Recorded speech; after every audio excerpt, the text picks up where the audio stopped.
오늘은 여러분과 함께 골로새서 3장 12절 이하에 있는 말씀을 가지고 은혜를 나누겠습니다. 골로새서 3장 12절 다 같이 읽겠습니다. 그러므로 너희는 하나님의 택하신 거룩하고 사랑하신 자처럼 긍휼과 자비와 겸손과 온유와 오래 참음을 옷 입고. 우리 예수 믿는 사람들이 어떤 신앙생활을 해야 될 것을 여기에 하나님께서 바울 선생을 통해서 교훈하고 계십니다. 너희는 하나님의 택하신, 우리는 스스로 하나님을 택한 것이 아니고 하나님이 우리를 택해 주었다는 말씀을 바울 선생은 거듭거듭 강조하고 있는 것입니다. 우리는 하나님이 선택한 백성이다. 하나님이 많은 사람 가운데서 너 이렇게 선택해 주셨는데 그 자리에 여러분이 들어갔다는 것입니다. 아주 놀라운 일입니다. 생각해보면 깜짝 놀랄 일이지요. 여러분, 우리 한국에 하나님의 백성을 선택하기 시작한 것이 한 120년 전인데 5천년의 역사 가운데 하나님이 한국 백성 중에도 하늘나라 사람들을 선택해야 되겠다고 역사하신 것이 불과 120년 전입니다. 여러분, 120년 이전에 태어났으면 선택도 못 받고 버림받고 말았죠. 하나님은 절대 주권자이기 때문에 하나님이 하늘나라를 세우시는데 들어올 백성은 하나님이 선택하시는 것입니다. 하나님이 주인이시기 때문에 하나님이 원하는 대로 하시는 것입니다. 왜 하나님 우리는 택하고 저 사람은 안 택했습니까? 왜 우리나라는 많이 택하시고 다른 나라는 많이 안 택하십니까? 이렇게 우리가 하나님 보고 항의할 수가 없습니다. 하나님이 세우신 영원한 천국에 하나님이 주인이시기 때문에 거기에 들어올 사람을 하나님이 선택하는 것입니다. 이는 마치 신랑이 많은 여자들 중에 자기의 아내를 선택하는데 그 신랑이 좋아하고 원하는 사람 선택했습니다. 근데 다른 처녀들이 왜 나는 안 택해요? 왜? 당신 무슨 권리로 나는 안 택해요? 그 웃기는 소리 아닙니까? 그렇죠? 신랑이 신부를 선택할 주권이 있어요. 그럼 신랑은 뭐라고 하니까 내가 원하는 사람을 내가 택했고 나는 너를 원치 않은데 왜 잔소리가 많으냐? 물러가라. 하나님이 우리를 원하시기 때문에 하나님이 좋아하셔서 우리를 택해 주신 거죠. 그러므로 깜짝 놀라게 우리가 감사해야 돼요.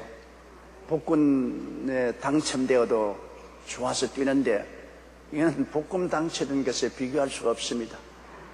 영원히 우리 주 예수 그리스도와 더불어 하나님의 영광과 나라를 상속으로 받아 살 것을 생각하니까 너무나 놀랍잖아요.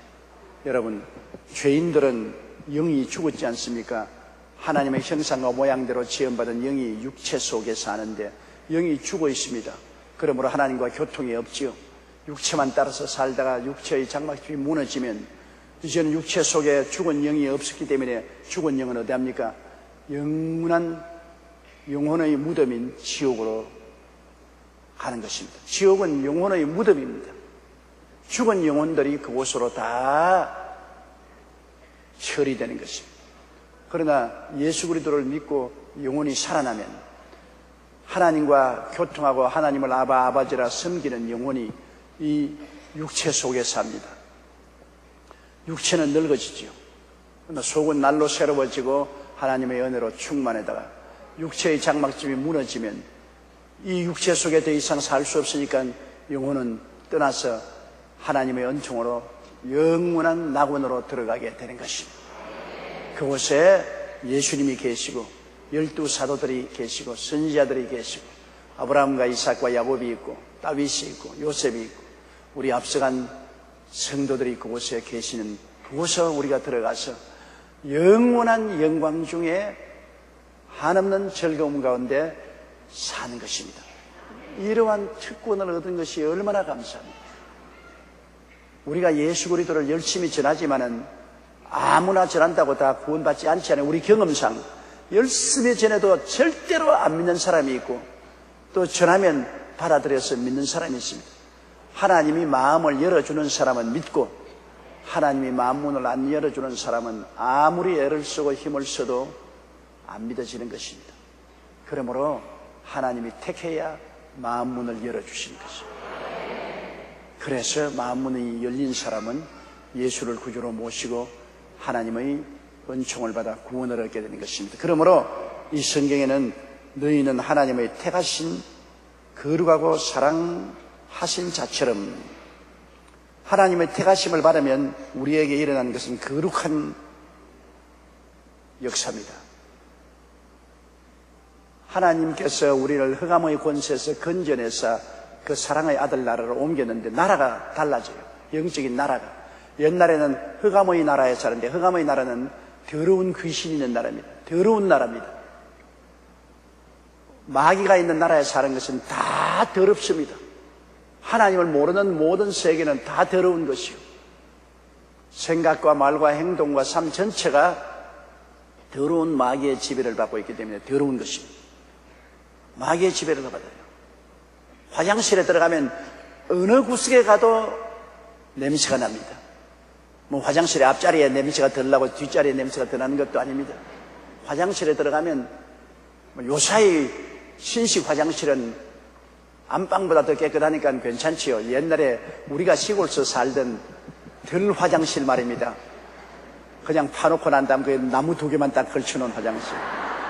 아예 매일같이 가면 고개를 해야 돼요. 안 빠지게. 거기에는 냄새가 어느 곳이나 나는 것입니다. 화장실에 가면은 냄새가 나게 돼 있고, 꽃밭에 가면은 향기가 나게 돼 있어요. 그거는 환경이 그렇게 다른 것입니다. 믿지 않는 세계는 흑암의 권세가 지배하는 세계이기 때문에 마귀와 귀신은 더러운 마귀, 더러운 귀신입니다. 그 자체가. 그렇기 때문에 모든 것이 더럽습니다. 그러나 거기에서 하나님의 아들 나라는 거룩하고 깨끗한 나라입니다. 하나님의 아들 나라로 옮겨오면 모든 것이 거룩하고 깨끗한 것입니다. 나라가 그렇게 다른 것입니다. 더러운 나라, 깨끗한 나라, 추한 나라, 거룩한 나라. 그러므로 우리가 택함을 받아서 주님의 나라에 들어오면 예수 그리스도의 십자가 보혈로 씻음받고 성령의 임하심으로 거룩하고 깨끗하게 되는 것입니다. 그러한 큰 하늘나라의 힘에 붙잡히는 것입니다. 힘에 붙잡혀요. 뉴올리언스에 홍수가 밀어닥치니까 별 도리 없이 부자나 가난한 사람이나 교육받은 사람이나 교육 못 받은 사람이나 백인이나 흑인이나 할 것 없이 홍수에 다 엄물됐습니다. 별 도리가 없어, 차별이 없습니다. 마귀의 나라에 속하면 부자나 가난한 사람이나 교육받은 사람이나 못 받은 사람이나 모두 다 남녀노소 빈부 귀천할 것 없이 더러운 나라의 점령이 되는 것입니다. 이 더러운 나라에 점령되어서 그 더러운 백성이 되지. 그러나 예수를 믿고 하나님의 사랑의 아들 나라로 옮겨지면은 그에는 남녀노소 빈부 귀천할 것 없이 모두 다 사랑의 나라에 들어오게 되므로 사랑의 나라에서 거룩하고 깨끗하게 되어버리는 것입니다. 보혈이 씻어주시고 말씀이 씻어주시고 성령이 새롭게 해주심으로 거룩하게 된 것입니다. 너희는 하나님의 택하신 거룩하고 사랑하신 자처럼. 그리고 하늘나라의 주 흐름은 사랑입니다. 흑암의 나라의 주 흐름은 미움입니다. 마귀의 나라에 물론 육신적으로 사랑하는 행동도 있지만은 그러나 주 흐름이 미움입니다. 마귀의 나라는 더러움과 미움으로 대표되고 하나님의 나라는 거룩함과 사랑으로 대표되는 것입니다. 하늘나라는 어찌할 수 없이 하늘나라에 머물러 있으려면 거룩해져야 하고 사랑으로 살아야 되는 것입니다.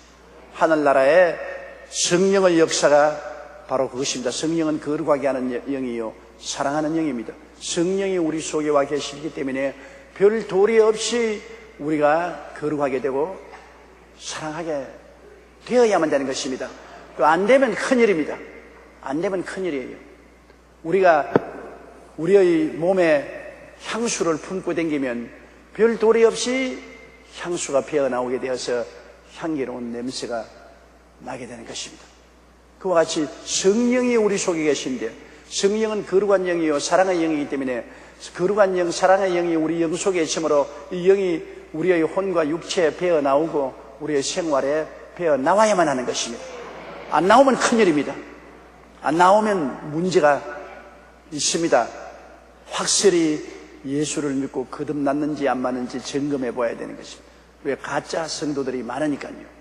실제로 예수를 구주로 안 믿었으면서 종교적으로, 의식적으로, 형식적으로 믿는 채 하는 사람들은 예수 그리스도의 간판은 섰지만은 실제 속에는 흑암의 권세가 들어있습니다.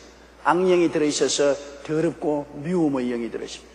더러움과 미움이 있어서 항상 더러운 대로 이끌려 나가고 시기, 분노, 질투 이런 것이 있습니다. 그러므로 세상이 항상 여러분 그렇지 않습니까?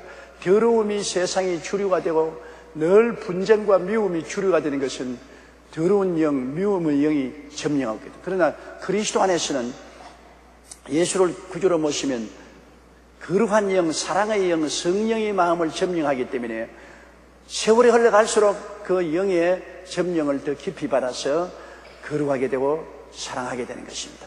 이게 확 달라져요. 이러므로 정말로 진짜 예수 믿는 사람이 안 믿는 사람을 구별하려면 거룩하고 사랑이 있느냐, 더럽고 미움이 있느냐, 이것으로 결정되는 것입니다. 생각이 더럽고 말이 더럽고 행동이 더럽고 환경이 더러운 것을 좋아하고 그리고 늘 시기, 분노, 질투, 미움을 가지면 마귀의 영이 될 것입니다. 아무리 예수 믿어 해도 소용없어요. 내용이 그것입니다. 그러나 예수 믿는 표를 안 내어도 그 사람 내용이 거룩하고 사랑이 넘치면 보면 틀림없이 예수 믿고 성령이 같이 계신 분인 것입니다. 내용이 중요합니다. 그 허울이 중요합니다. 깝대기로는 이 교회 얼마인지 와서 앉아있어요. 깝대기로서는 예수 믿는 지 얼마인지 할 수 있어요. 내용이 중요한 것입니다. 여러분 속에 세상의 영인 악령이 들어와 있느냐, 하늘나라의 영인 성령이 들어와 있느냐, 그 영적인 퀄리티가 다릅니다. 질이 다릅니다. 악령이 들어와 있느냐, 성령이 들어와 있느냐. 종교가 아닙니다. 수양과 도덕이 아닙니다. 철학이 아닙니다. 속에 들어있는 영입니다. 영이 중요한 것입니다. 세상의 영이 들어와 있으면 세상 따라가죠. 더럽고 미움으로. 성령이 들어왔으면 성령 따라가죠. 거룩한 사랑으로. 이렇기 때문에 우리의 싸움도 영적인 싸움이라고 하지 않습니까? 영의 싸움이거든. 이 세상의 영, 더러운 영, 미움의 영이 와서 우리를 자꾸 도전하고 우리를 세상으로 끌고 가려고 하죠. 그러나 거룩한 영, 사랑의 영은 우리를 자꾸 그리스도 안에서 거룩하고 사랑의 세계로 끌고 가죠. 영적인 전쟁이 우리의 속에 끊임없이 일어나고 있는 것입니다. 이러므로 너희는 하나님의 택하신 거룩하고 사랑하신 자처럼 그렇게 사는데 이제 우리의 그런 열매가 뭡니까? 거룩하고 사랑의 영이 우리 속에 들어와 있으면 우리는 긍휼과 자비와 겸손과 온유와 오래 참음을 옷 입고 살게 된다. 그러한 삶을 살게 된다. 하나님의 성령이 거룩하고 사랑으로 임하여 있으면 긍휼과 자비가 있다. 긍휼과 자비란 거의 같은 말입니다. 불쌍히 여기는 마음입니다. 불쌍히 여기는 마음. 용서하고 불쌍히 여기는 마음이 긍휼과 자비의 마음입니다. 이 부모가 자식을 대하는 마음은 항상 긍휼과 자비의 마음인 것입니다. 자식이 어릴 때만 긍휼하고 자비롭게 생각하는 게 아니라 자식이 30대, 50대, 60대가 되어도 부모님은 자식을 보면 항상 불쌍한 마음이 생깁니다. 긍휼과 자비로운 마음이 생기는 것이죠. 어찌할 도리가 없이 부모는 그러한 마음으로 잡혀져 있습니다. 마음이 그렇게 돼 있어요. 그 지어 먹어서 되는 것도 아니고 그렇게 가르쳐서 되는 게 아니고 당신 부모가 되려면 자식을 불쌍히 여기는 마음을 가져야 된다. 긍휼과 자비심을 가져야 된다. 배워라. 시험 쳐라. 외워라. 그건 머릿속에 시험 치고 외울 따름이죠. 마음에 그 본질이 있어야 되는 것입니다. 본질은 부모가 되어보면 별 도리 없이 자식을 긍휼히 여기고 불쌍히 여기게 되는 것입니다. 여러분 부모가 그렇지요. 자식이 미웃고 못되게 해주고 싶고 죽이고 싶은 부모가 어디 있어요? 부모는 항상 자식을 불쌍히 여깁니다. 나는 우리 어머님에게 늘 느껴요. 우리 어머니 93살인데 나보고 와서 심장 나쁘냐? 내 심장 떼줄게. 그 어머니가 실제로 심장을 떼줄 수 있는 건 아니지만 나를 향한 긍휼한 마음입니다. 일흔이 된 자식을 보고 90 넘은 어머니가 심장을 떼주겠는데 그 낡은 심장 얻어봤자 소용도 없어요. 그래도 그 말 속에는 긍휼이 담겨 있습니다. 긍휼과 자비가 담겨 있어요. 저만 보면 그래요. 아이고, 밥 먹냐? 아이고, 뭐 안 먹어서 내가 걱정이다. 너 좀 먹어야 되는데. 그러면 우리 여동생이 어머니 뒤에 있다가 눈을 깜짝깜짝하면서 어머니 노래처럼 한다, 그 말인 것입니다. 그 어머니가 내 밥 먹는 것도 보지도 아니하시고서 먹는지 안 먹는지도 잘 몰라요. 그럼에도 불구하고 늘 아이고, 너 밥 잘 먹냐? 아이고, 안 먹지. 못 먹는 것 같은데 어쩐지 밥 먹어라 뭐 해주고. 그 왜냐? 긍휼과 자비 때문에 그런 것입니다. 부모의 마음속에는 자식에 대한 긍휼과 자비가 늘 마음속에 있어요. 자식은 부모에 대해서 긍휼과 자비가 없습니다. 자식은 부모를 보면 그저 의무적인 사랑을 하죠. 아유, 우리 부모님 건 사랑해야겠다. 그렇지. 속에 꽉 채인 긍휼과 자비는 없죠. 긍휼과 자비 배워서 안 돼요. 학교에서 아무리 가르쳐도 안 돼요. 외워도 안 돼요. 노래해도 안 돼요. 그 속에 부모가 되면 자연적으로 생겨나는 것입니다. 긍휼과 자비가 생겨나요. 하나님의 사랑도, 거룩함도 사랑도 억지로 가르쳐서 되는 것이 아니라 성령이 오시면 그렇게 속에 들어오게 되는 것입니다. 그 성품이 들어오게 돼요. 세상에는 마귀가 들어와 있기 때문에 더러움과 미움이 성품으로 마음속에 들어와 있어요. 그러나 하나님께로 돌아오면 하나님 성령이 와서 거룩함과 사랑의 성품이 마음속에 들어오기 때문에 자연적으로 거룩함과 사랑의 성품 속에서 나오는 것이 긍휼과 자비입니다. 늘 불쌍히 여기라. 그래서 우리가 늘 하나님께 기도하기를 하나님 성령의 은혜를 주셔서 내 마음속에 불쌍히 여기는 마음을 갖게 하여 주시옵소서. 긍휼과 자비를 갖게 해주시옵소서. 미운 생각하지 말고 불쌍히 여기는 마음을 가지겠습니다. 우리 교회 자매님 한 분이 남편하고 가족들이 열심히 우리 교회에 나왔는데요. 교회에 나와서 하나님 잘 섬기고 11조 드리고 성수주의라고 하다가 하나님 복을 주셔서 삶이 굉장히 부하게 됐어요. 잘 살게 되니까 남편이 그만 놀러 다닌다고 주일날 교회 나오고 친구들 쓰이고 도박하고 방탕하고 외박하고 하나님께 징계를 받아서 바싹 망해버렸습니다. 그 빈손 들게 됐죠. 그 부인이 너무너무 시험에 들어가지고서 저기 와서 감당할 수 없이 마음이 고통스럽고 남편이 미워 못 견디겠다 그래요. 어떻게 해야 되겠냐. 그래서 자매님, 이때 남편을 불쌍히 여겨야지 미워하면은 남편 점점 나빠진다. 남편은 타락해서 귀신이 도로 잡았기 때문에 도로 돌리기 위해서는 오래 참고 불쌍히 여겨야 된다. 용서하고 불쌍히 여겨야 된다. 아유, 그 마음이 안 생겼는데. 그러니까 성령이, 자매님은 성령이 마음속에 계시지 않습니까? 성령은 사랑의 영이기 때문에 긍휼과 자비를 달라고 성령께 기도하십시오. 그리고 절대 남편 흉보지 말고 구박하지 말고 용서와 사랑으로 대해주십시오. 왜냐하면 집안에서 문제를 일으킨 사람은 식구들이 미워해 주기를 원합니다. 욕하고 미워하고 쥐어 박아주면 자기 타당합니다. 너희들이 그러기 때문에 내가 이 모양이 되었다. 그러면 그렇지. 나는 착한 사람인데 너희들이 나를 이렇게 대하기 때문에 그렇지 않느냐. 나 좀 때려. 욕 좀 해. 그래. 그렇게 하기 때문에 그런 말미를 주면 안 돼요. 더구나 남편이 바람 피우고 바깥에 놀아다니면 부인이 와서 바가지 끌고 주기를 원합니다. 남편이 부인이 와서 바가지 끌고 욕을 하고 그냥 쥐어받고 물건도 던지면 남편이 그거 좋아합니다. 왜냐? 네가 그러기 때문에 내가 바람 피운다. 네가 성격이 그렇게 고약하지 않느냐. 그러니 내가 너하고 같이 살 수가 없지 않느냐. 집에만 들어오면 시끄러우니까 내가 집에 들어올 수 없지 않느냐. 그래서 그거를 좋아한다고요, 남자들이. 그렇게 자꾸 해다오, 속으로는. 자꾸 해다오. 그러면 자기 타당말을 합니다. 그러나 그러지 않고 밤늦게 와도 아이고 여보 배고프지요. 밤늦게 들으면서 얼마나 고생하냐. 뭘 좀 차려서 먹여주고 아유 물도 떠서 발도 씻게 해주고 하면 굉장히 괴롭습니다. 저년 지금 미쳤냐.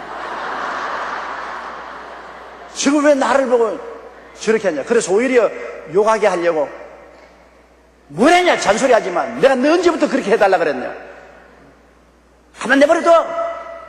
아이고, 왜 그래요? 내가 당신 얼마나 좋아한다고. 얼마나 걱정이 돼요. 뭘 먹고 다니는지, 어떻게 하는지. 그러면 굉장히 괴롭습니다. 아주 고통스러워요. 마치 벌레들이 끄적대기 밑에 있다가 들쳐놓으면 태양빛이 비치면 못 견디게 발버둥 치는 것처럼 사랑하고 잘해주면 못 견딥니다. 왜? 자기 타당성이 없어요. 먹게 들어오고 배신하고 거짓말하고 잘못한 것을 타당화할 수가 없어요. 그래서 이 부인이 남편을 9년 동안, 아흘이 아닙니다. 9년 동안 술 먹고 와도 아이고 당신 얼마나 고생하느냐, 술 먹으면 꿀물 타주고 돌봐주고 위로해주고 용서해주고 격려해줬습니다. 9년째 그 남편이 부인 앞에 하루는 와서 꿇어앉아요. 꿇어앉고 큰 절을 하면서 당신은 사람이 아니라 천사다, 천사. 이런 천사하고 내가 살 줄을 몰랐다. 당신이 9년 동안 나를 욕을 해주기를 나는 원했다. 쥐어받고 당신 때문에 못 산다 그러고 이혼하자 그러고 고함고함 쳐주면 내가 얼마나 편했겠노. 네가 그러기 때문에 내가 도박도 하고 외도도 하고 바깥으로 돌자. 네 같은 인간하고 살기 때문에 나도 망쳤다. 그렇게 하려고 아무리 당신에게 자꾸 이렇게 애를 태우도록 고통을 줘도 당신이 나를 용서해주고 참고 기도해주는 바람에 내가 설 곳을 잃어버렸다. 내가 더 이상 도박하고 세속으로 나가고 방탕할 수 있는 설 곳이 없다. 변명할 곳이 없다. 너무너무나 내 마음이 고통스럽다. 당신이 나를 사랑해주고 돌봐줄수록 나는 매일같이 고통스러워 견딜 수가 없어서 이제는 나는 항복해야 되겠다. 그리고 부인 앞에 무릎을 꿇어 절을 하고 나는 이제 당신 시킨 대로 하겠다. 내 남은 여생은 당신 종살이 하겠다. 어떻게 할 거야? 교회 갑시다. 그래서 교회 따라 나와서 요 사이는 얼마나 고분고분하게 그 부인을 사랑하고 잘해주고 또 일도 열심히 하고 훌륭한 사람인지 모른답니다. 그러니까 마귀는 여러분 자꾸 분쟁을 일으키고 싸우고 대적하고 고통을 해주기를 원합니다. 여러분 그렇게 해줘야 변명이 생깁니다. 네가 그렇게 하니까 나도 그렇게 한다. 그렇지. 그러나 자꾸 사랑을 해주면 마귀가 변명할 수가 없어요. 제일 처음에는 제가 얼마 안 가지 며칠 하겠노. 그리고 사랑 못 해주도록 자꾸 보채고 보깨고 괴로움을 줍니다. 그러나 자꾸 계속해서 용서하고 사랑해주면 나중에는 마귀는 견디지 못합니다. 큰 소리를 치고 뛰쳐나갑니다. 아이고 나 못 살겠다. 도저히 이런 사람하고 같이 있지 못하겠다. 마귀가 쫓겨나가면 사람이 달라지지 않아요. 그러므로 하나님의 택하신 거룩하고 사랑하신 자처럼 긍휼과 자비를 가져라. 원수 갚는 것은 여러분 주먹으로 갚는 것보다 사랑으로 갚는 것이 가장 큰 원수 갚는 길입니다. 주먹으로 때리면 원수가 얻어맞고 같이 때릴 명분이 있지만은 때렸는데 같이 안 때리고 사랑을 해주면 또다시 때릴 명분을 잃어버리는 것입니다. 그리고 모든 주위 사람들도 저런 나쁜 놈 봐라. 때린 것을 사랑해 주었는데 또다시 때릴 수 있냐? 모든 사람에게 지지를 잃어버리고 마는 것입니다. 그렇기 때문에 성경은 원수가 줄이거든 먹이고 목마르거든 마시오라. 원수 갚는 것이 내게 있으니 내가 갚으리라. 너희가 직접 원수를 갚지 말고 하나님의 진노하시면 맡겨라. 그렇게 말하는 것입니다. 원수에게 잘해주는 것 정말 힘들어요. 그거 말은 제가 강단에서 이렇게 말하지만 나도 나보고 하는 말이라고. 나도 날 들으라고 하는 말입니다. 하나님 말씀이기 때문에 내가 그렇게 한다는 말이 아닙니다. 원수가 줄이고 목마를 때 여러분 먹이고 마시는 것이 힘들어요. 원수가 줄이면 잘 떼었다. 벌 받아봐라. 목마르면 말라 죽어라. 잘 떼었다. 아이고 고소하다. 그런 생각이 나지요. 그 원수가 줄일 때 밥 갖다 주고 목마를 때 마셔준다는 것은 그것은 하나님의 사랑이 그 속에 있지 않고는 할 수가 없습니다. 도저히 안 돼요. 그러나 그것이 이기는 길이라고요. 주님께서 악한 자를 대적지 말라. 오른편 뺨을 치거든 왼뺨을 돌려대며 억지로 겉옷을 달라 하면 속옷까지 주며 오리를 가게 하거든 심리를 가라. 이게 하나님 방법입니다. 여러분 보통 세상 방법은 오른뺨을 치면 나도 따라서 왼뺨 들어 때리고 속옷을 달라면 왜 속옷을 줘? 내 그 돈도 못 준다고 붙잡고. 오리를 가자면 왜 내가 심리를 가요? 오리도 안 가지. 눈은 눈으로, 이는 이로, 주먹은 주먹으로 갚으려는 것이 세상 방법입니다. 그러나 하나님 방법은 세상 방법보다 차원이 높습니다. 오른편 밤치면 만지고 왼편만 떨어지는 거 때리고 싶으면 한 번 더 때리십시오. 겉옷을 달라면 속옷까지 벗어가지고서 이것도 가지고 가십시오. 속은 뭐 오래 입던 거 때 묻은 거 줘봤자 값도 별로 안 나갑니다. 겉옷을 달라면 속옷도 줘. 오리를 가자면 뭐 오리가 심리가면 조금 다리가 아프겠지만은 그러나 심리를 가지고. 그래서 사랑과 자비를 베푸는 것이 인생을 이기는 것입니다. 인생을 이기는 것입니다. 성경에는 시편 37배 행악자를 인하여 불평하여 하지 말며 불의를 행하는 자를 투기하지 말지어다. 저희는 풀같이 속히 배임을 올 것이며 푸른 채소같이 쇠잔할 것이미로다. 야훼를 의리하고 선을 행하라. 하나님 앞에서 선을 행하면 불의를 행하는 자, 행악자들은 스스로 사라져버리고 마는 것입니다. 이 차원 높은 삶이죠. 자비와 긍휼을 베푸는 것은 굉장히 차원 높은 삶입니다. 이러므로 우리 집안 삶에 있어서 더구나 부부 간의 관계, 부모 자식 간의 관계, 일가 친척 간의 관계가 굉장히 긴장 속에 있을지라도 한편이 굉장한 사랑을 가지고 자비와 긍휼로 대하면 언제나 그분이 이기게 되는 것입니다. 예수 잘 믿는 며느리가 집안에 들어와서 굉장히 핍박을 놓고 짓밟히지만은 오래 참고 사랑과 긍휼을 베풀어서 나중에 시아버지, 시어머니, 뭐 남편, 시동생 할 것 없이 다 교회로 데리고 나와서 구원받게 하는 것 제가 비일비재로 보았습니다. 같이 싸워서 그렇게 한 것입니다.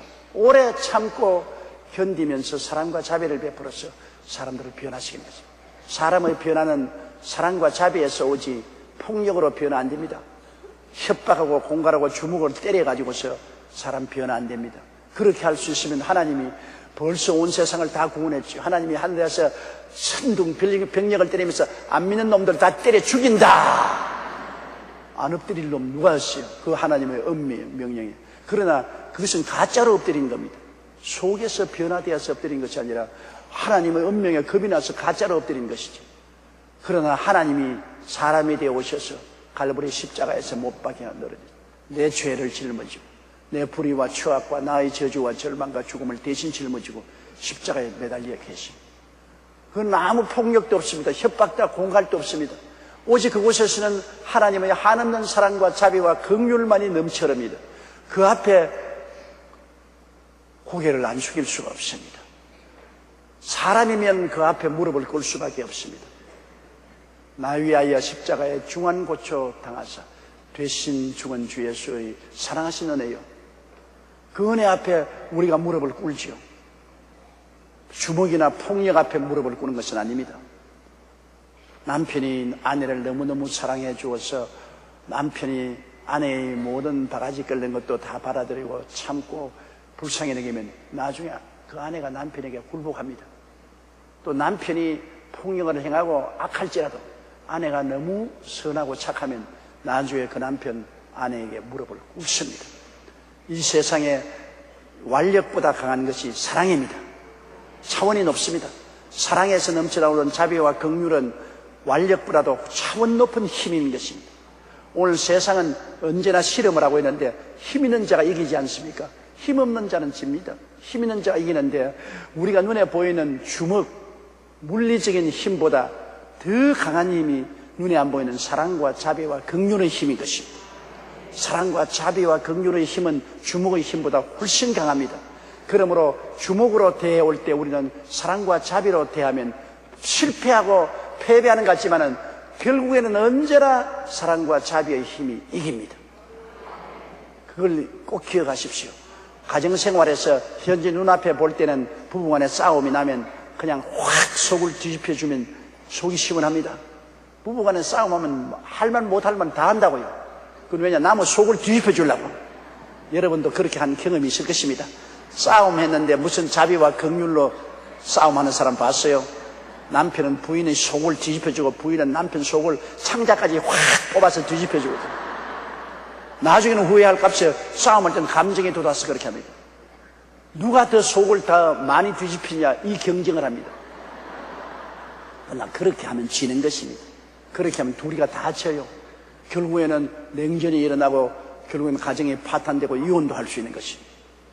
그러나 그러한 물리적인 힘보다는 더 큰 힘인 예수 그리스도의 십자가의 사랑을 가지고서 긍휼과 자비를 베풉니다. 오른뺨 뺨을 치면 왼뺨 돌려대고 겉옷을 달라면 속옷도 주고 오리를 가지면 심리를 가는 양보를 하고 사랑과 긍휼하면 상대방이 볼 때 저거 참 웃기는 거네. 그래 얼마나 거룩하고 착하고 훌륭한지 보자. 점점 폭력을 더 강해도 점점 더 사랑과 자비를 나타내면 나중에 폭력은 그 앞에 무릎을 꿇게 되는 것입니다. 폭력은 눈앞에 현재 힘이 있는 것 같지만은 장구적인 힘이 없습니다. 여러분 태풍 지금 카타리나도 미국을 강타했지만은 우리 한국을 지나간 태풍 그 이름이 뭐라 그랬지? 나비. 이제는 태풍 이름을 다 순하게해서 옛날에 2년 전에 있던 태풍 매미, 이건 태풍 나비. 근데 나비가 날개가 너무 세요. 그런데 그 태풍이 굉장히 강하지만은 그건 단지 며칠밖에 안 갑니다. 평안한 날은 365일 동안에 대다수의 날이 평온하고 태풍은 며칠밖에 안 갑니다. 온 천지를 뒤엎어놓고 세계를 뒤엎을 것 같지만은 태풍의 힘은 며칠밖에 안 갑니다. 그러나 고요하고 평안한 날은 오래 장구하게 가는 것입니다. 결국 태풍의 그 폭력보다는 고요하고 조용한 날이 이긴 것입니다. 이러므로 여러분 마음속에 사랑과 자비와 긍휼을 믿으십시오. 예수 그리스도 안에서 사랑과 자비와 긍휼을 달라고 하나님께 늘 기도하십시오. 하나님이여, 나는 그리스도 예수를 구주로 모시고 주님이 나를 주의 나라에 옮기셔서 거룩함과 사랑을 주셨은즉 이제는 자비와 긍휼을 가지고 살게 하여 주십시오. 남편도 아내도 자식들에게도 이웃에게도 미운 생각이 나고 주먹을 쓰고 싶어도 더 큰 힘인 사랑과 자비를 사용하게 도와주시옵소서. 이게 제일 큰 힘입니다. 이수진 장군 여러분 그 텔레비에 나오는 거 봤죠? 저도 이수진 장군 보려고 애를 많이 썼어요. 그게 여러분 일본 사람이 와서 총포를 사용하는데 활로서 대항합니다. 총포 앞에 활로서 대항해서 대항이 됩니까? 안 되지 않아요. 미움은 활과 같습니다. 그러나 사랑은 총포와 같습니다. 실제 힘입니다. 사랑이 무력하다고 생각하면 안 됩니다. 무능력하다고 생각하면 안 돼요. 실제 힘입니다. 실제로 실제적인 힘이에요. 폭력은 눈에 보이는 힘이고 사랑은 그보다 차원 높은 눈에 안 보이는 힘이 되는 것입니다. 그러므로 성경에는 그러므로 너희는 하나님의 택하신 거룩하고 사랑하신 자처럼 긍휼과 자비를 가지고 살고 겸손을 가지고 살아라. 겸손은 자기를 낮추는 것입니다. 우리는 뭐 경험적으로 잘 알잖아요. 교만은 패망의 선봉이요 거만한 마음은 멸망의 앞접이라고. 교만하게 끄덕거리면 망해요. 언제나 겸손하게 자기를 낮추는 자는 언제나 살아요. 교만하면 부러지잖아요. 그렇기 때문에 우리는 예수 믿는 사람은 하나님 앞에 자기를 낮출 뿐 아니라 사람들 앞에도 자기를 낮춰요. 하나님은 낮추는 자를 높여주시는 것입니다. 하나님이 높여줘야지 자기 스스로 높이려고 하다가 다 무너져요. 루시퍼 사탄이 높여지려다가 사탄이 되었죠. 아담과 하와가 하나님처럼 높아지려고 하다가 쫓겨났죠. 노아의 후손들이 바벨탑을 쌓아 하늘에 닿게 하고 자기 이름을 내겠다고 높아지려고 하다가 바벨탑이 무너져서 지상에 다 흩어졌죠. 인류 역사 가운데 어느 나라치고 스스로 높아진 나라마다 안 무너진 나라 없이 바벨론, 아수리아, 메데파사, 로마, 나폴레옹의 프랑스, 그리고 소련, 일본, 독일 할 것 없이 스스로 높아진 나라마다 다 낮아졌어요. 미국도 요사이 초강대국으로 너무 높아지니까 낮아지잖아요. 테러 거지만은 요번 태풍 카타리나보다 더 무서운 테러가 어디 있습니까? 한 번 테러에 10,000명 죽는 것 보았습니까? 9.12 사태 때 상루이 빌딩이 무너져도 3,000~4,000명밖에 안 죽었습니다. 태풍 카타리나는 만여 명의 사람을 온 도시를 황무지하고 70, 80만 명의 이재민을 냈다. 이건 자연의 테러 아닙니까? 이것은 미국의 교만과 오만을 하나님이 깨뜨린 것입니다. 하나님이 사랑하기 때문에, 하나님이 교만하고 오만하면 패망하기 때문에 교만과 오만을 깨뜨리고 겸비하게 무릎을 꿇도록 온 세상의 보는 앞에서 하나님이 한 대 친 것입니다. 미국 같은 나라가 우리의 도움을 청할 정도니까 문제가 되죠. 우리 여의도 순복음교회도 오늘 카타리나에 있는 난민들 위해서 1억을 헌금했습니다. 미국같이 잘 사는 나라, 큰 나라가 우리 한국 같은 나라에 도움을 청할 정도면 어떻게 됐습니까? 이번에 여러분 텔레비 보고 마음에 미국에 대한 실망이 왔죠. 그렇지요? 사람들은 미국은 천당인 줄 다 알고 있는데, 와, 미국에는 부귀영화 공명이 넘치고 즐거움이 넘친 천당인 줄 아는데, 이번에 텔레비를 보고 난다고, 와, 이거 우리 저런 것도 미국인가? 아프리카 오지에서도 저런 일이 일어날 수 없는데 저런 비극적인 것이 어떻게 미국에서 일어날 수 있는가? 모두 다 놀랐을 것입니다. 미국에 대해서 여러분의 꿈이 깨어졌을 것입니다. 미국을 너무너무 높이 보다가 아이고 우리와 별 도리 없는, 별로 같은 사람이네. 그것이 하나님이 낮추시는 것입니다. 하나님이 낮추실 때 낮아지면 큰 복이 되는 것입니다. 이번에 하나님이 미국을 낮추심으로 미국을 더 나중에 복을 주시려고 하는 섭리인 것입니다. 우리도 하나님이 낮추실 때 감사해야 되는 것입니다. 높이실 때는 무심해야 됩니다. 사람이 높은 데 올라가면 떨어질 위험이 있잖아요. 낮은 데 있는 사람은 떨어질 이유도 없습니다. 높은 바위에 올라가면 떨어지면 팔다리가 부러지지만은 아예 밑에 있는 사람은 쳐다만 봐지 부러질 필요가 없지 않아요. 하나님께서 우리를 축복해 줘서 높일 때 우리가 스스로 낮아져야 되는 것은 높아져서 날 좀 보소 막 이러다가는 그냥 목이 부러지는지 팔다리가 부러져요. 낮았는데 탁 엎드려 있으면 하나님이 자꾸 높여주시는 것입니다. 하나님이 높여주시면 자꾸 나는 낮아져야 됩니다. 그러므로 겸손하게 사는 것이 큰 지혜입니다. 이 말씀은 하나님이 우리에게 인생을 살아가는 놀라운 지혜를 주는 것입니다. 자비와 긍휼로 가지고서 폭력에 대하는 것도 살아가는 지혜고, 우리가 이 세상을 살아갈 때 부귀영화 공명이 와서 내가 높아질 때 몸을 납작하게 낮추는 것도 인생을 살아가는 지혜인 것입니다. 지혜롭게 인생을 살아라. 뭐 지혜가 다른 데 있는 줄 압니까? 이게 바로 지혜예요. 바보는 주먹에서 주먹을 같이 폭력을 행사합니다. 지혜 있는 사람은 폭력에 대해서 자비와 긍휼로 대합니다. 바보는 높아지면 날 좀 보소 그러고 돈 자랑한다고 돈을 그냥 공중에 던져서 날리고 뭐 좀 잘 살게 되면은 호화찬란한 집을 짓고 이사를 가고 외제차를 타고 이렇게 하고, 그렇지 않으면 교회 올 때도 인류 모피 옷을 입고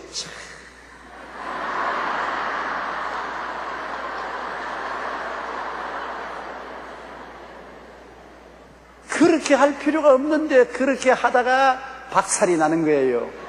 그게 지혜 없는 자가 그렇게 하죠. 교만한 자가 그렇게 하죠. 지혜 없는 자입니다. 바보입니다. 내가 부자가 될수록 평범하게 살고 겸허하게 살면 그 부가 오래오래 가지요. 그냥 날 좀 보수하면 얼마 안 가서 박살해버리죠. 지혜 없는 자죠. 이 성경은 우리에게 인생을 살아가는 놀라운 지혜를 주시는 것입니다.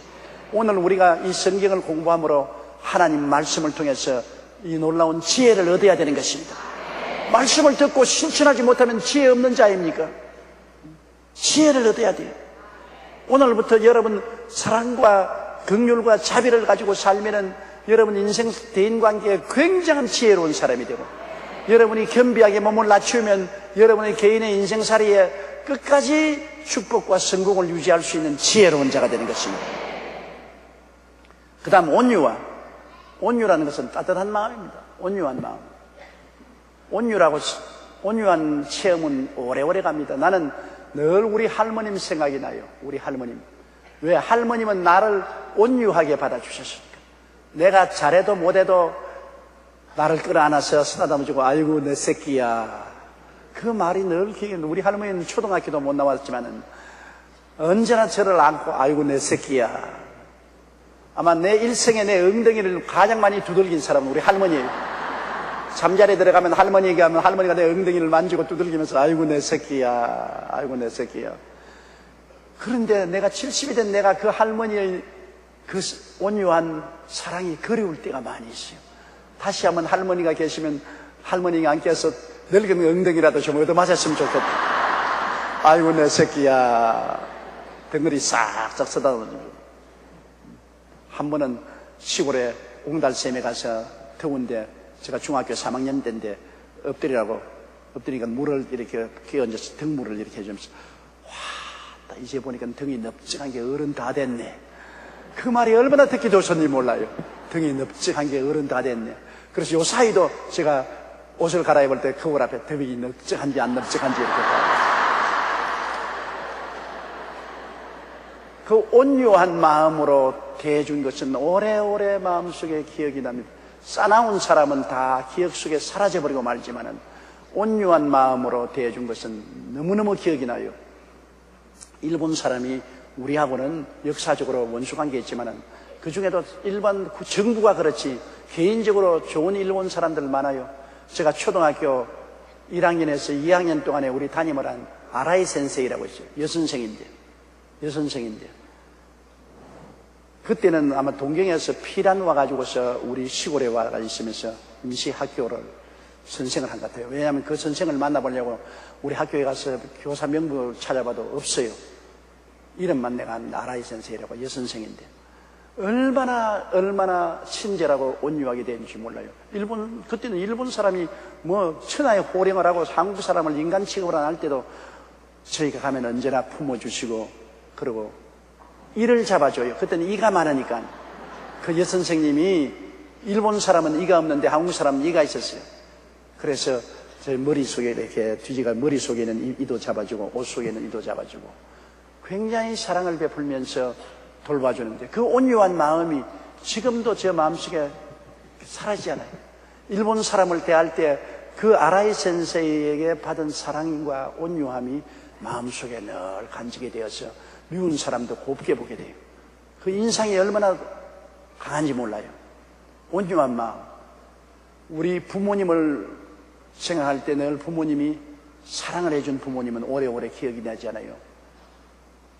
넘어질 때 엄마 그런 것은 엄마의 사랑과 온유함을 늘 체험했기 때문에 어려움을 당해도 넘어지면 엄마 그러지 않아요.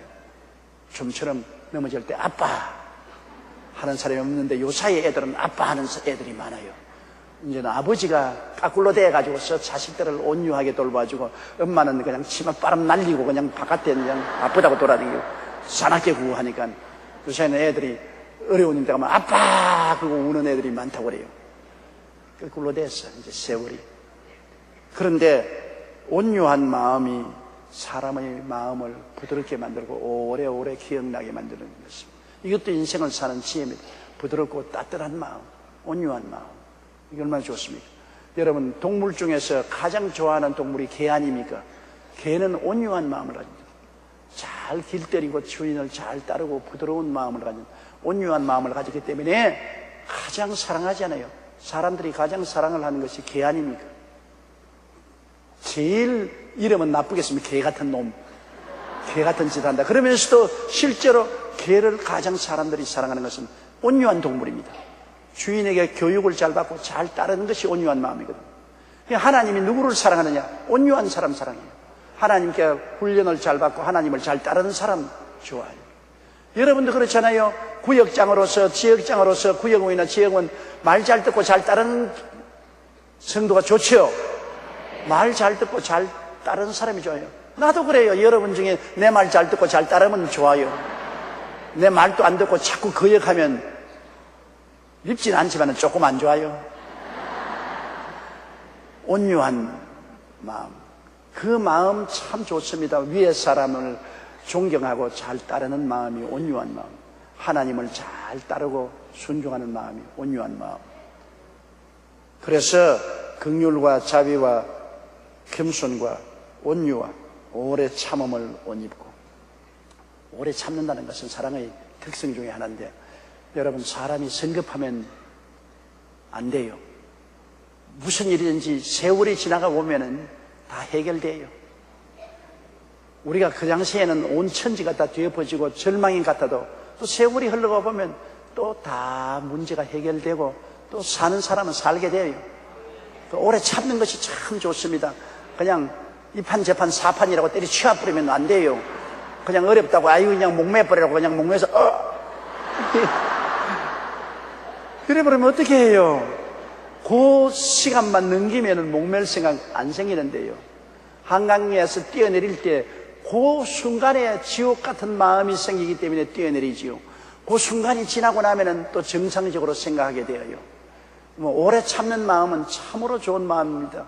우리가 무엇인지 순식간에 되는 일이 없어요. 어린애기가 어머니 뱃속에 10달을 기다립니다. 빨리 안 나온다고 배를 때리고 차고 하면 뱃속에 죽어버리죠. 어린애기가 뱃속에 10달을 자원에 있어야 돼요. 그리고 농사 짓는데 여러분, 벼를 심어놓고 난 다음에 빨리 자라가서 모가지를 뽑아서 올려놓으면 다 말라 죽어버려요. 다 말라 죽어요. 그것도 기한이 되도록 오래 참아야 돼요. 자식들이 초등학교, 중등학교, 고등학교, 대학을 졸업하고 시집 장가갈 나이가 될 때까지 얼마나 부모님들이 오래 참고 기다립니까? 참고 또 기다리고 참고 또 기다리고 오래 참고 기다려서 자녀들 성장되는 것입니다. 하나님도 여러분 우리를 보실 때 오래 참습니다. 하나님이 우리 잘못한다고 그대로 징계로 때리고 그냥 벌을 주었다면 이 자리에서 살아남을 사람 한 사람도 없어요. 저를 위시해서 아무도 살아남을 사람 없어요. 그러나 못되게 구는 우리 보기에는 아이고 하나님 저걸 왜 좀 벌 좀 안 줍니까? 하나님이 그냥 벼락을 좀 때리든지 그냥 어떻게 좀 해주면 좋겠는데 안 그렇습니다. 왜? 하나님 보시기에는 오래 참아야 저기 사람이 신앙인으로 바로 서기 때문에 하나님 참으시고 계속해서 그래도 성령으로 역사하시고 천사를 보내서 도와주시고 말씀을 먹게 하시고 오래 기다리고 참으면 서서히 자라고 변화가 오는 것입니다. 그러므로 무엇이든지 순식간에 일을 해치워버리려고 해서는 안 돼요. 오래 참아야 돼요. 어떠한 사람이 저에게 와서 그런 말을 해요. 하나님이 왜 북한을 저렇게 오래 두느냐. 6.25 사변을 일으키고 그 다음에는 북한 사람들이 헐벗고 굶주리게 하고 독재를 하는데 왜 하나님이 내버려주냐. 그래서 제가 하는 말은 하나님은 하루가 1000년 같고 1000년이 하루 같으니까 아직 북한을 주님 참은 것은 하루밖에 안 됩니다. 하루밖에. 1000년이 하나님께는 하루니까 북한을 볼 때 하나님은 하루 본 것처럼 보고 있다. 하루 만에 하나님이 일을 해치워버리면 어떻게 하냐. 하루가 1000년 같으니까 주님께서 기다리시네. 왜? 변화받기 위해서. 변화받기. 어떻게 악한 사람도 변화받을 수 있으니까 변화시키는 기회를 주기 위해서 기다린 것입니다. 하나님이 하루를 1000년같이 느끼시는 거, 1000년을 하루같이 느끼시는데 그러므로 하나님의 섭리는 오래 참는 것입니다. 그렇게 성급하게 우리가 모든 것을 해결하려면 안 돼요. 부부간에 싸움이 나고 기분 나쁘다고 해서 당장 우리 다 같이 동사무소에 가서 이혼도장에 도장 찍자. 그러고 끌고 나가서 도장 찍고 난 다음에는 백발백중 후회해요. 이혼한 사람들 거의 다 후회해요. 그래도 조금만 참았으면 좋을 걸. 왜? 내가 그런 사람들하고 신앙 상담을 많이 하니까 되게 나중에 와서 눈물을 흘리면서 좀 참을 걸 잘못했다. 좀 더 기다릴 걸 잘못했다. 그때는 오기가 나고 마음에 그냥 화가 나니까 다 치워버리면 좋겠다고 생각하지만 세월이 지나가 보면 그렇게 인생이 간단하게 해치울 것이 아니거든요. 후회해요. 이러므로 우리가 예수 믿는 사람은 문제가 생겼을 때 하나님께 기도할 수 있으니 얼마나 큰 축복인지 몰라요. 기도하면 오래 참을 수 있게 되거든요. 순식간에 해치우려고 하지 않고 문제가 생기면 하나님께 나가서 엎드려 울면서 기도하고 하나님 도와주시기를 바라고 간구하면 하나님이 우리 마음속에 오래 견디고 참을 수 있는 마음을 주시고 참고 견디다 보면 문제가 하나님의 은혜로 해결이 되는 것입니다. 그러므로 참고 견디는 것이 얼마나 좋은지 몰라요. 우리 12절, 12절 다시 한번 다 같이 한번 읽어보십시다. 그러므로 너희는 하나님의 택하신 거룩하고 사랑하신 사람처럼 긍휼과 자비와 겸손과 온유와 오래 참음을 옷 입고 굉장한 하나님의 지혜를 얻었습니다. 이게 지혜예요. 지혜라고 해서 내 머릿속에 뭐가 번쩍번쩍 사진 찍을 때 반짝하는 것처럼 그런 것을 지혜로 생각하면 안 돼요. 말씀을 통해서 지혜를 얻는 것입니다. 이게 우리가 오늘 굉장히 지혜로워졌어요. 오늘 성도 여러분은 하나님 앞에서 그리스도의 십자가를 통해서 긍휼과 자비를 갖고 그리고 온유한 마음을 갖고 오래 참는 것, 굉장히 지혜를 얻게 됐어요. 이 성경 구절을 늘 생각하세요. 인생을 살아가는데 이것이 우리가 성공적으로 인생을 살게 하는 지혜인 것입니다. 이 세상의 인생살이는 지혜의 경쟁입니다. 지혜 있는 사람이 문제를 해결하고 선진으로 나가고, 지혜 없는 사람은 문제를 해결하지 못하고 문제에 짓눌리고 마는 것입니다.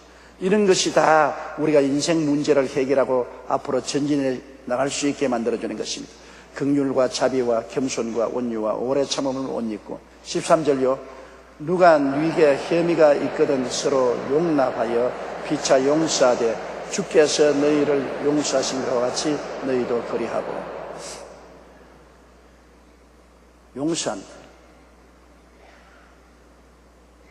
굉장히 여러분 쉬운 것 같으면서도 용서가 잘 안 돼요. 내가 내 힘으로 용서하려고 할 때 용서가 안 되고 자꾸 마음에 억울한 생각이 마음에 있어 복수를 하고 싶은 생각이 많이 나요. 용서보다도 사람들은 복수할 생각이 더 많이 나요. 용서 어디 두고 보자. 내가 너에게 가만히 있는가 보자. 언제도 내가 너에게 복수할 때가 올 것이다. 그렇게 하지. 나 용서하고 잊어버리겠다. 그거 아니에요. 그러나 복수는 악의 고리가 됩니다. 복수하면 또 복수당하고 복수하면 또 복수하고, 그 악의 고리를 끊을 수 있는 것은 용서밖에 없는 것입니다. 용서를 해야 되는데 용서가 내 마음으로 되나요? 용서는 내 힘으로 안 돼요. 용서는 어떻게 하냐? 예수님의 십자가를 끊어 알아야 용서가 되는 것입니다. 이스라엘 백성이 애굽에서 나와서 수르 광야를 지날 때 사흘 동안 물을 못 마셔서 목마를 때 쓴 연못물을 만나잖아요. 연못이 써서 못 마실 때 나무가지를 꺾어넣으니 달아졌지 않아요. 그건 상징적입니다. 우리 광야 같은 인생을 살 때 우리 마음속에 쓴 연못물이 생기는, 원한의 쓴 물이 생길 때가 많습니다. 원한의 쓴 물. 원한의 쓴 물을 마시면 더 쓴 물이 되기 때문에 도저히 살아갈 수가 없죠. 그 원한의 쓴 물에 나무가지를 던져야 되는데 무슨 나무가지냐? 십자가 나무가지를 던져야 되는 것입니다. 우리 마음에 원한이 사라지고 용서의 단물이 되려면은 여러분 십자가를 끊어 안아야 되는 것입니다. 십자가 끌어 안지 않고는 절대로 안 되죠. 테레사 수녀는 자기가 40년 동안 수도원에 들어가서 수녀 생활을 했지만은 마음에 사랑이 없어요. 용서하고 사랑하는 마음이 없어요. 그저 종교적인 계율을 지키고 음악에 살았지 마음에 완악한 마음이 그대로 있어요. 외면적으로 볼 때 훌륭한 종교인이죠. 크리스찬같이 보이죠. 마음이 깨어지고 마음이 용서와 사랑으로 넘치는 삶을 살지 못했습니다. 그런데 수녀원에서 복도를 지나가는데 거기에 예수님이 로마의 빌라도의 뜰에서 허리를 굽히고 채찍에 맞아 피를 흘리는 그림이 있는데, 그 그림을 그냥 늘 무심코 지나갔어요. 아, 예수님이 그 로마 병정들에게 얻어맞았구나, 막 그런 정도로 생각하고 지나가고 있었는데, 하루는 또 그 복도를 지나가면서 그림을 보는데 갑자기 마음이 그 그림이 끌리면서 서서 그 그림을 자세히 보니까 예수님이 엎드려 있는데 로마 군인들이 채찍으로 때리고 피를 줄줄 흘렸는데 그만 가슴에 미어집니다. 성령의 역사에서, 아, 예수님이 누구 때문에 저렇게 매를 맞았는가? 누구 때문에 저렇게 온 덩어리가 다 터지도록, 갈기를 찢어지도록 채찍에 맞고 피를 흘리고, 누구 때문에 십자가 걸맞았는가? 왜 저 때문이 아닌가? 그냥 가슴이 벅차오면서 눈물이 앞을 가립니다. 그는 그 복도에서 그냥 꿇어 앉아가지고서 주님 앞에서 흥흥 울고, 주님 날 위하여 십자가 걸머지시고 날 위하여 저 채찍에 맞았으니 나는 어떻게 할까요? 나는 남을 용서하지도 못하고 사랑하지 못했는데 이제는 주님의 은혜를 갚기 위해서 내가 필생을 용서하고 사랑하는 일을 해야 되겠습니다. 그래서 그가 40년 동안 수도원에 있을 때 냉랭하던 수녀가 예수님의 빌라도 뜰에서 매맞는 장면을 보고 마음의 감동을 받고 그리스도의 사랑이 마음속에 넘쳐나서 그 길로 가장 가난한 사람, 불쌍한 사람, 병든 사람, 문둥병 환자들을 위해서 일생을 바치겠다고 자원해서 갈가다에 가서 그는 일생을 용서하고 사랑하는 일로 세월을 보냈었습니다. 그거 죽을 때 마지막 남은 유언이 서로 사랑하십시오. 사랑은 계산하지 않습니다. 계산하는 사랑이 아니죠. 부모가 자식 사랑하면서 나 요만 좀 했으니까 장차 요거 사랑 내도록 받겠다. 계산 안 하지요. 여러분 자식 사랑하면서 계산하는 사람 손 들어봤어요. 계산 안 합니다. 그거는 계산 안 해요. 남편 사랑해 준 것은 계산한다고요. 아내 사랑하는 것은 계산해요. 내가 요만큼 사랑해 주신 요만큼 사랑 받겠다고 계산하지만은 자식 사랑에는 사랑해주고 계산 안 해요. 그냥 무조건 사랑해요. 참 자식 사랑이란 엄청난 사랑이에요. 나는 전에도 한번 이야기했지만은 우리 가나안 양로원 그곳에 계신 할머니 한 분, 어느 신사가 차에다가 싣고서 내버린 할머니입니다. 내버린 할머니를 우리 가나안 양로원에서 갔다가 돌보았는데요. 이 할머니가 이 보따리는 막 누구만 손대면 막 악과함을 치는 거예요. 그 보따리를 날 끼고 자고 끼고 있어요. 너무 보따리에 치매 걸린 할머니 막 버선까지나 넣어놓고 그렇게 생각했는데 그 할머니가 죽고 난 다음 그 보따리를 열어보니까 그 보따리에 편지가 써져 있으면서 500만 원의 수표가 들어있어요. 500만 원의 수표가 들어있으면서 그 아들 이름과 주소를 적어놓고 그 아들에게 전달해 달라고 하는데요. 그 아들은 어머니가 나이 늙으시고 치매에 걸리니까 내버렸단 말입니다. 자식이 어머니를 내버리는데 그때는 아직까지도 치매에 들어갔다 나왔다 했어요. 완전 치매에 안 걸렸는데 자기가 평생에 모은 돈을 끌어 모아가지고서 그것을 보따리에 안고 아들이 내가 쫓는데 쫓겨나버려서 우리 가나안 양로원에 몇 년을 있었어요. 몇 년을 가나안 양로원에서 돌보아주고 목욕시켜주고 입혀주고 돌보아주고 해요. 돌아가실 때 가나안 양로원에 500만 원 주고 가지. 그렇잖아요. 그곳에 먹고 공짜로 입고 자고 돌봐주는데 양로원에는 한 푼도 안 내고 그래 자기를 버린 자식에게 전해달라고 흔들흔들 떨리는 손으로 유언을 적어가지고서 그 500만 원 자식에게 남겨놨어요. 그 자식에게 연락해보니까 참 죄송하게도 뭐 고등학교 선생이에요. 두말하지 않고 와서 돈만 받고 장례식에도 참여하고 그대로 가버렸습니다. 그 참 이렇게 무정할 수가 있습니까? 그래서 내가 그때 느낀 것은 부모가 자식에 대한 사랑은 아주 바보 천치 같은 사랑이다.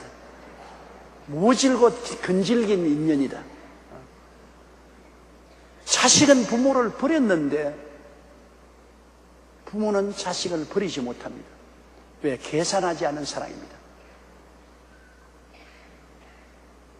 사랑을 계산했더라면 그렇게 안 하죠. 이러므로 여러분 우리가 이 세상에 태어나서 주님이 사랑하라는 것은 우리 힘으로는 용서와 사랑은 못해요. 우리 힘으로는 안 돼요. 부모가 자식하는 사랑하는 그 이외에는 이웃을 우리가 용서하고 사랑할 수 없어요. 언제나 마음에 엉거리져 있어요. 이 썬물을 달게 하는 것은 십자가밖에 없습니다. 예수님 앞에 나가서 내가 예수님께 얼마나 사랑 많이 받았느냐. 정말로 예수님께 사랑을 많이 받았지 않습니까? 예수님께서 나를 위하여 십자가에 못 박여 몸짓고 피 흘려 죽으신 거 보십시오. 죄를 알지도 못하신 자가 나를 대신하여 죄가 되어 주시고 나에게 천당 주시기 위해서 당신이 지옥길을 막았다. 그리스도의 사랑이 마음속에 부음받고 예수님의 사랑을 깨닫게 되면 우리의 마음이 눈 녹듯이 녹아버립니다. 그래서 남을 용서하고 사랑하는 것은 예수님께 용서하고 사랑받은 빚을 갚는 것입니다. 그러면 내가 훌륭한 성자가 되어서 남을 용서하고 사랑한 것이 아니라 예수님께 너무나 큰 용서와 사랑을 받았기 때문에 내가 그 빚을 갚는 심정으로 용서하고 사랑하는 것입니다. 빚 갚아야 돼요. 예수님께 용서하고 사랑받은 빚을 여러분 남편에게 갚고 아내에게 갚고 자식에게 갚으십시오. 왜냐하면 잘난 건 아닙니다. 내가 예수님께 사랑받은 것 사랑의 빚을 갚아야 돼요. 내가 예수님께 용서받은 것, 용서의 빚을 갚아야 돼요. 이래서 누가 네게 혐의가 있거든 서로 용납하여 피차 용서하라. 혐의란 것은 의심한 점, 잘못한 점이 있으면 그거 들추어내지 말고, 그렇다고 해서 소외시키지 말고 서로 끌어안고 용서하고 사랑하라. 여러분, 율법을 가지고 보면은 모든 것을 베낍니다. 율법은 사람을 자꾸 값질을 뺏기고 핥혀서 피를 내고 먹칠을 하고 짓밟는 것이 율법입니다. 율법을 가지고서 다 보면은 상대방의 결점만 늘 보지 장점은 전혀 안 보는 것입니다. 율법의 안경이란 너무나 무섭습니다. 그러나 사랑과 자비와 긍휼의 눈으로 보면은 그렇게 안 봅니다. 그 사랑과 자비와 긍휼을 보면은 자꾸 있는 혐의도 덮습니다. 사랑은 허다한 허물을 덮느니라. 자꾸 허물을 덮고 그리고 씻어주고 추스려주는 것입니다. 부모가 다른 사람에게 공격을 받는 자식들의 허물을 덮어주지 부모가 자식의 허물을 덮어주는 거 보았습니까? 안 하죠. 더구나 시집간 딸내미가 시집에서 욕을 얻어먹으면 친정집 부모가 딸내미를 얼마나 변호합니까? 걔가 그렇지 않은 애인데 착한데 얼마나 좋은데 시집살이에서 시집에 얼마나 구박을 했기에 저렇게 되었노. 절대 우리 딸 그런 딸 아니다. 사실은 고약하다, 부모는 고약하다고 말 안 합니다. 착하고 좋은 딸인데 왜 자기 딸은 사랑과 자비와 긍휼로 보기 때문에 자꾸만 사랑은 허다한 허물을 덮습니다. 미움은 베끼고 사랑은 입힙니다. 반드시 다 그렇지는 않지만은 친정집 어머니는 자기 딸을 볼 때 항상 사랑과 자비와 긍휼의 눈으로 보기 때문에 자꾸 덮죠. 그러나 시집에서는 시어머니는 반드시 그렇다는 것이 아닙니다. 예수 잘 믿는 시어머니 좋은 안경 낀 사람 많아요. 그러나 많은 시어머니가 율법의 눈을 딱 끼워 있어요. 그래가지고서 무엇이 자꾸 벗기거든. 교육을 더럽게 받아가지고서 친정집에서 잘못하고 자꾸 벗기고 핥히고 그리고 먹칠하고 짓밟으려는 것입니다. 보는 관점이 율법으로 보느냐 사랑으로 보느냐가 천양지차가 들리는 것입니다. 우리가 오늘날 미국을 볼 때도 미국의 은혜 받은 것을 생각하고 미국에 대한 사랑을 가지고 보면 미국이 결점이 많아요. 나라나 개인의 나라도 결점 없는 것이 없잖아요. 미국이라는 나라가 대국이지만 결점이 많잖아요. 세계 최고의 부자고 세계 강대한 군사력을 가지고 있기 때문에 너무 스스로 군림하는 자세가 있고 그래서 여러 가지 우리가 꼭 마음에 안 드는 것도 있지만은 우리가 과거에 받은 은혜와 사랑을 생각하고 사랑의 눈을 보면은 미국의 좋은 점을 늘 볼 수 있어요. 미국이 그래도 오늘 세계에서 선교사를 제일 많이 보내고 구제물자를 제일 많이 보내고 원조도 세계에서 제일 많이 하고 세계 평화를 위해서 제일 많이 희생을 하는 좋은 점을 많이 보여줘요. 그러나 미국을 독재주의, 제국주의로 미워하는 공산주의 계통의 사람 보면 하나도 없이 미국이 다 미국만 보입니다. 미국 놈 죽여라, 메가더 동상도 무너뜨려라, 그냥 미국 놈 쫓아내라. 전부 미국 놈입니다. 미국 사람도 아니고. 그거는 미움의 눈으로 보기 때문에 그런 것입니다. 사랑의 눈으로 보면 똑같은 상대를 보아도 달리 보죠. 사랑의 눈으로 보는 거예요. 우리 예수 믿는 사람은 십자가를 통하여 사랑의 눈으로 보아야 되는 것입니다. 십자가는 사랑입니다. 하나님이 예수를 통해서 우리를 보기 때문에 우리를 주님께서 덮어주신 것입니다. 허다한 허물을 덮어주시고 우리를 치료해 주시고 씻어주시고 주설해 주시죠. 하나님이 율법의 눈으로 우리를 보시면 십자가 없이 율법의 눈으로 보시면 우리를 벗기면 가죽도 다 벗겨도 시원찮을 겁니다. 죄가 너무나 많기 때문에 옷만 벗기는 게 아닙니다. 가죽까지 벗겨도 시원찮아요. 뼈까지 핥혀도 시원찮을 겁니다. 하나님이 우리를 심판의 수렁에 던져버리고 영원한 지옥불에 던져도 시원찮을 만한 죄인들입니다. 율법 앞에서 설 사람이 아무도 없습니다. 그러므로 이 세상에는 여러분 죄인들이 모인 곳에 살 수가 있지 의인들만 모이면 못 살아요. 이 말을 잘못 해석하지 마세요. 집안에서 남편이 나는 의인이다, 모든 것이 내가 의롭다, 마누라가 이 죄인, 자식들하고 이 죄인, 그러면 남편이 부인을 자꾸 벗기고 핥히고 먹칠하고 짓밟으면 그 의인된 남편 앞에 죄인된 부인과 자식들이 못 살아나요. 또 부인이 의인이 돼가 나는 모든 것이 올바르고 나는 의로운 사람이다. 남편 보고 저 병신같이 돈도 못 벌이고 이물도 못 나고 키도 적고 이물도 못 나고 돈도 못 벌고 부끄러워서 데리고 다닐 수도 없다. 자꾸 그렇게 자기는 의인이고 남편은 죄인으로 보면은 남편을 빨가벗기고 핥히고 먹칠하고 짓밟으니 남편이 의로운 부인에게 살 수가 없죠. 또 부모님이 너무 의로워가지고서 자식들을 보고 자꾸 꾸짖고 자꾸 벗기고 핥히면 자식들이 집에 있을 수 없죠. 알아야 될 것은 의로운 남편 곁에 죄 많은 여자가 못 삽니다. 의로운 여자 곁에 죄 많은 남자가 못 살아요. 왜? 우리 다 죄인이니까. 그러나 남편이 나는 죄인이다, 나는 죄가 많은 사람으로 저런 아내를 데리고 사는 것만도 나에게는 오감다, 나에게는 분에 넘친다, 난 죄인이다. 그럼 부인은 부인대로 아휴, 내가 이런 남편 데리고 사는 것도 나도 분에 넘친다, 나는 죄인인데 나같이 못난 사람을 데리고 살아주니 얼마나 고맙노. 또 부모는 자식 보고 우리같이 죄 많은 못난 부모를 부모로 알고 있는 자식들이 불쌍하지 않느냐, 사랑해주자. 또 자식들은 아유, 우리 못난 우리들을 부모님이 이렇게 사랑해 주시니 감사하다. 죄인들이 모인 데는 서로 용서와 사랑에 있어서 살 수 있는데 의인들끼리 모이면 서로 물고 찧어서 못 살아요. 우리 한국의 지금 가장 큰 문제가 모조리 다 의인이요, 뭐다 너 탓이다, 뭐 어째고 어째 네 탓이다. 전부다 나는 의인인데 전부 네가 잘못했다. 정부에서는 백성들을 보고 전부 백성들 잘못했다. 백성들은 전부 정부 보고 정부 잘못했다. 잘한 사람은 많고 못한 사람은 한 사람도 없어요. 전부 다 잘했으니까 전부 서로 흉을 보고 손가락 보고 베끼고 핥히고 먹칠하고 짓밟는다. 이러면 못 살아요. 우리는 예수 그리스도를 믿고 용서받은 의인이지 스스로 의인은 아닙니다. 여러분, 용서받은 의인인데 무슨 큰 소리예요. 자매님 여러분, 여러분 같은 죄 많은 여자를 데리고 살아주는 남편에게 고맙게 생각하고, 남편 여러분, 여러분같이 못난 남편 데리고 살아주는 부인에게 절하고 고맙다고 생각해야 돼요. 자기를 못났다고 생각할 때는 참 편안한데 자기가 잘났다고 생각할 때는 상대를 못났다고 생각하면 이건 너무나 고통스럽습니다. 둘이 다 잘났다고 생각하면 이제는 아주 살 수가 없어요. 분쟁투쟁인 것입니다. 이렇기 때문에 누가 뉘게 혐의가 있거든 서로 끌어안아주고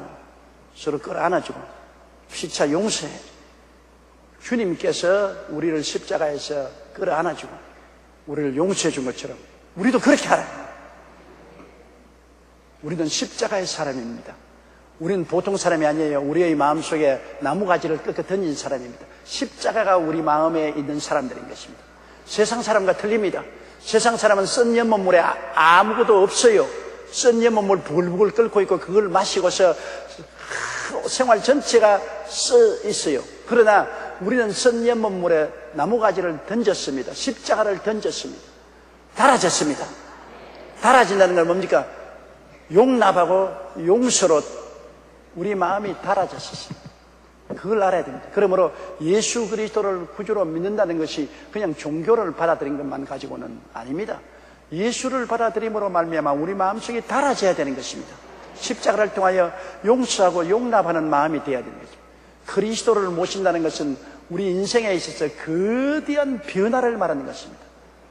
우리 속에 미움과 더러움의 영이 떠나가고 사랑과 거룩한 영이 들어오고 그 영의 영향력으로, 성령의 영향력으로 말미암아 우리는 자비와 긍휼을 가지고 우리는 겸손해지고 우리는 오래 참게 되고 우리는 서로 용서하고 용납하는 이러한 그리스도를 닮아가는 삶을 살아가야 되는 것입니다.